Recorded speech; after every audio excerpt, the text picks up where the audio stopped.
묵상 기도하심으로 새벽 예배를 시작하겠습니다. 하나님 감사합니다. 오늘도 주의 전으로 우리를 부르시고 예배케 하신 은혜에 감사합니다. 오늘 이 하루도 주와 동행하는 하루가 되게 하시고 주님을 기쁘시게 하는 하루 되도록 인도하여 주옵소서. 우리 인생의 모든 짐과 문제들은 온전히 주께 맡기게 하시고 목자 되신 하나님께서 우리를 푸른 초장과 쉴만한 물가로 인도하심을 누리는 하루가 되도록 인도해 주옵소서. 오늘 이 하루도 우리가 사망의 음침한 골짜기로 다닐지라도 주의 지팡이와 막대기가 우리를 지키시고 인도하심을 믿음으로 확신하고 승리하는 하루 되도록 인도해 주옵소서. 예수님의 이름으로 기도합니다. 아멘. 찬송가 442장 드리겠습니다. 저장 깊고 뒤에 있을 아직 맺혀 있는 그때에 그의 은은히 소리 들리니 줌성 분명하다. 주님 나와 동행을 하면서 나를 친구 삼으셨네. 우리 서로 받은 그 기쁨은 알 사람이 없도다. 그 청한 주의 음성 우는 새도 잠잠케 한다. 내게 들리던 주의 음성이 늘 귀에 쟁쟁하다. 주님 나와 동행을 하면서 나를 친구 삼으셨네. 우리 서로 받은 그 기쁨은 알 사람이 없도다. 밤 깊도록 동산 안에 주와 함께 있음 하나. 괴로운 세상에 할 일 많아서 날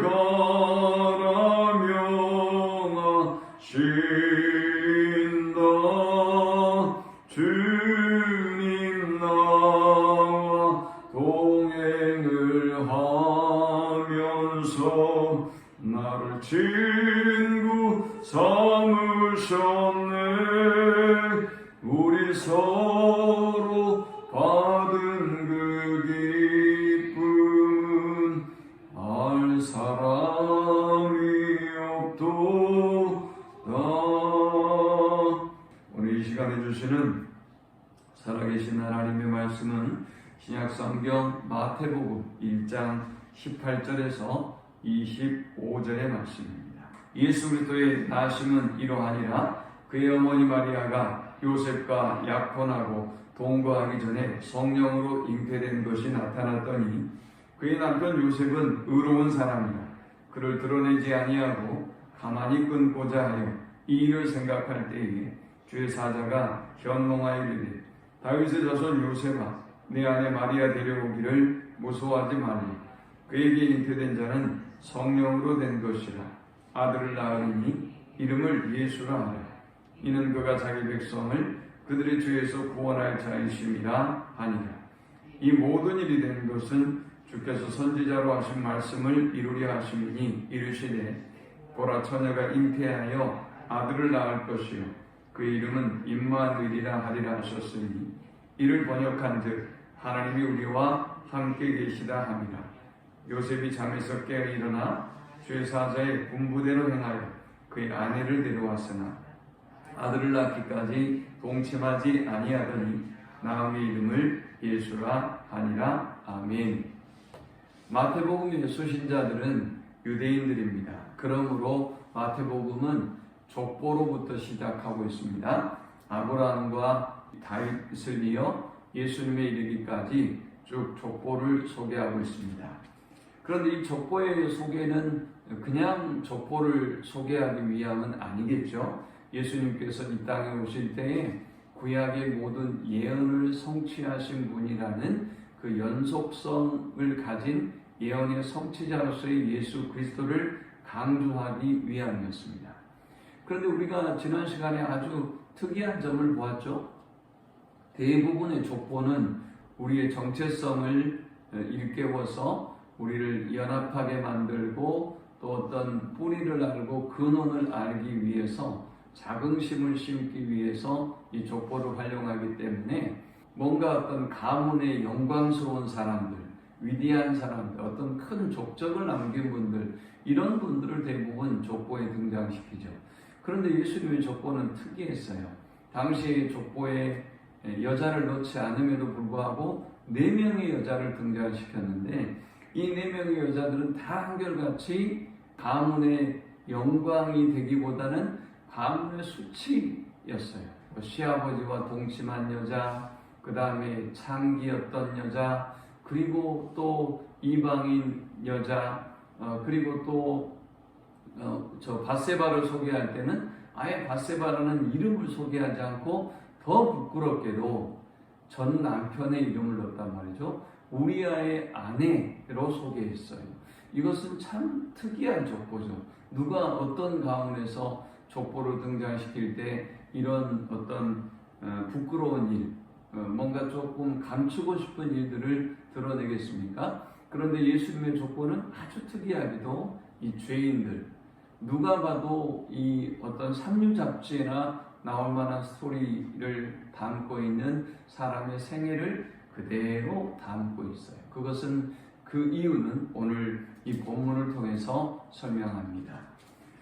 예수님의 나심에 대해서 지난 16절에 예수님은 요셉과 마리아의 사이에 탄생했다고 기록하고 있습니다. 그런데 오늘 이 본문에는 이 예수님의 출생에 이제 현미경을 대고 아주 자세히 관찰하면서 우리에게 소개하고 있습니다.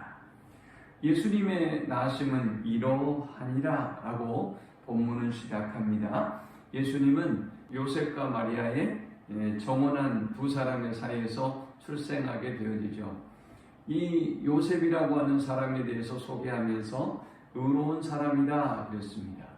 의로운 사람이라고 하는 것은 율법을 따르는 사람이라는 얘기예요. 율법을 잘 지켜 행하는 사람이라는 얘기죠. 그러니까 의로운 요셉에게 이런 일이 벌어졌다. 자신이 정혼한 여자가 아이를 가졌다. 자신과 관계없는 아이라는 것은 자신이 잘 알고 있기 때문에 요셉은 생각합니다. 마리아가 나를 속이고 부정한 일을 저질렀구나 라는 생각을 하게 되죠. 그래서 조용히 끊고자 했다. 가만히 끊고자 했다 그랬습니다. 이 말은 당시에 이 약혼이라고 하는 것은 결혼에 준하는 그런 의미를 가져요. 그런 그 예식입니다. 그러니 가만히 끊는다고 하는 것은 파혼을 의미하는 것입니다. 이 요셉은 자신의 마음속에 자신과 무관한 일이 벌어지는 걸 보면서 가만히 끊고자 했습니다. 그런데 하나님의 사자가 요셉에게 임했고 그리고 이 일을 설명합니다.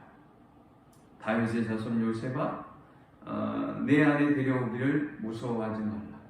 그는 성령으로 잉태된 것이다. 그 아이를 낳으면 이름을 예수라 하라. 그는 자기 백성을 죄에서 구원할 자이다 라고 말씀해 주셨습니다. 의로운 요셉은 자신의 어떤 수치뿐만이 아니라 앞으로 그들에게 닥쳐올 어떤 어려운 모든 상황들을 다 고려했을 때 마리아와 끊어버리는 것이 너무 당연한 일일지 모르겠지만 그러나 그보다 더 중요한 것이 하나님의 말씀이었어요. 그래서 요셉은 하나님의 말씀대로 순종했고 마리아와 결혼하고 드디어 이 아이 예수 그리스도가 출생하게 되었습니다. 자, 이제 오늘 이 본문의 가장 중요한 핵심으로 돌아가서 예수님의 오심의 의미에 대해서 세 가지로 살펴보고 함께 은혜를 나누고자 합니다. 먼저 주님의 오심의 의미는 예수님은 성령으로 이 땅에 오셨습니다. 성령으로 이 땅에 오셨다는 것이 무엇을 의미합니까? 언약의 성취로만 이 땅에 오셨다라고 한다면 족보만 설명하고 끝나도 됐어요. 그런데 언약의 성취로 이 땅에 오셨다라고 한다면 예수님은 자기 죄를 가지고 출생하시는 거예요.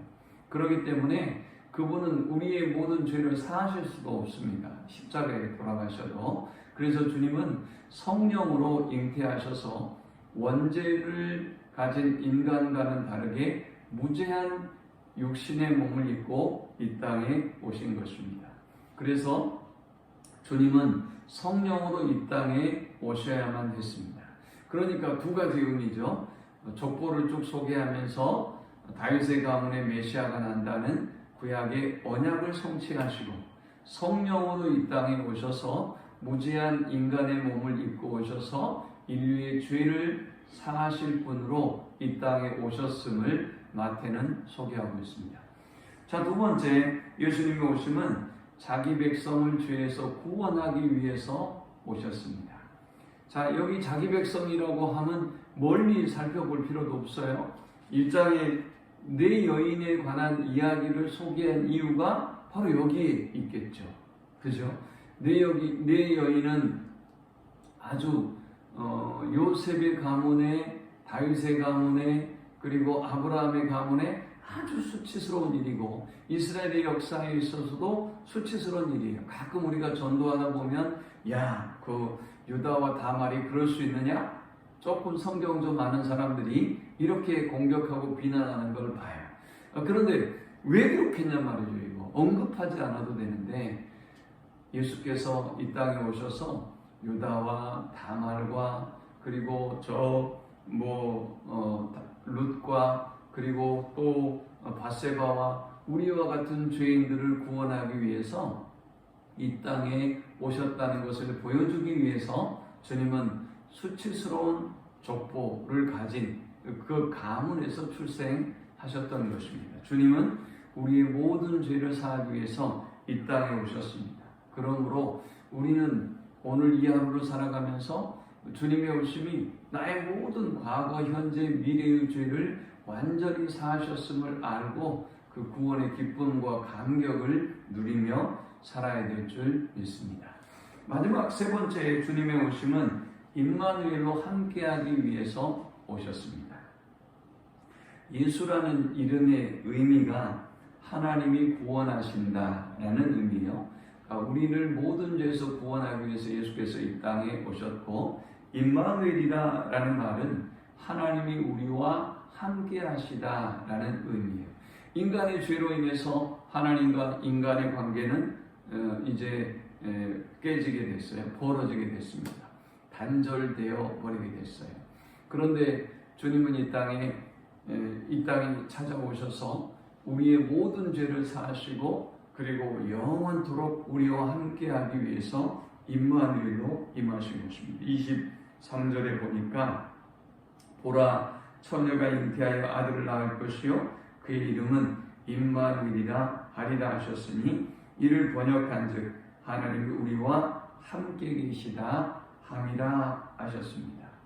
오늘 주님은 이 땅에 우리에 오셔서 우리의 모든 죄를 사하셨을 뿐만이 아니라 우리와 함께하기 위해서 이 땅에 오셨습니다. 그럼 우리의 삶이 아무리 힘들고 어려워도 우리가 기억해야 할 사실은 주님이 과거에도 함께 하셨고 현재에도 함께 하시고 미래에도 함께 하실 분이라는 사실을 확신하는 믿음만 있으면 우리는 어떤 어려움도 문제도 능히 이기고 승리할 수 있는 것입니다. 말씀을 드렸습니다.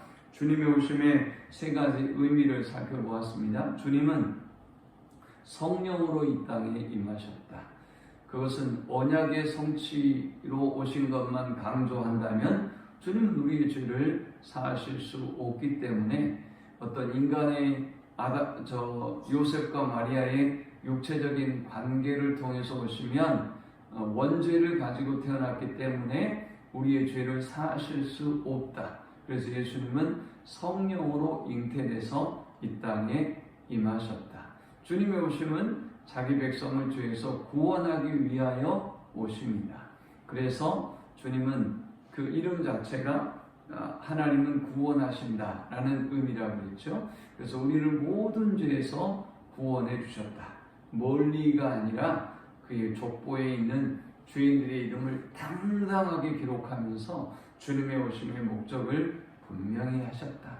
우리가 다말 같아도, 우리가 어떤 룻과 같아도, 우리가 또 바세바와 같아도 하나님은 우리의 모든 죄를 어떤 상태, 어떤 행위, 어떤 혈통을 뛰어넘어서 모압 족속까지, 모압 여인까지 다 기록하면서, 모압 여인인 룻까지 기록하면서 혈통과 행위와 모든 상태를 뛰어넘는 하나님의 구원의 역사, 자기 백성을 구원하시는 구원의 역사를 말씀하셨다. 마지막 세 번째는 임마누엘로 우리와 함께하기 위해서 오셨다. 그 주님이 우리와 함께하심을 믿고 오늘도 승리하는 복된 날이 되기를 축원합니다. 하나님 감사합니다. 우리를 구원하기 위해서 이 땅에 낮고 천한 인간의 몸을 입고 오시고 우리와 함께하여 주심을 감사합니다. 그 구원의 기쁨과 감격을 우리의 삶 속에 누리게 하시고 아무리 힘들고 어려운 시대를 살아간다 할지라도 임마누엘의 주님이 우리와 함께함을 믿고 승리케 하여 주옵소서. 예수님의 이름으로 기도합니다. 아멘. 지금은 우리 주 예수 그리스도의 크신 은혜와 성부 하나님의 극진한 사랑과 성령의 노보교통 충만케 하심이 오늘도 우리의 죄를 사하기 위하여 성령으로 오시고 또 십자가에 죽으시고 우리와 영원히 함께 하시는 그 임마누엘의 주님과 더불어 승리하는 삶을 살기를 소망하는 모든 성도들의 머리 위에 지금부터 영원토록 함께 있을지어다. 아멘.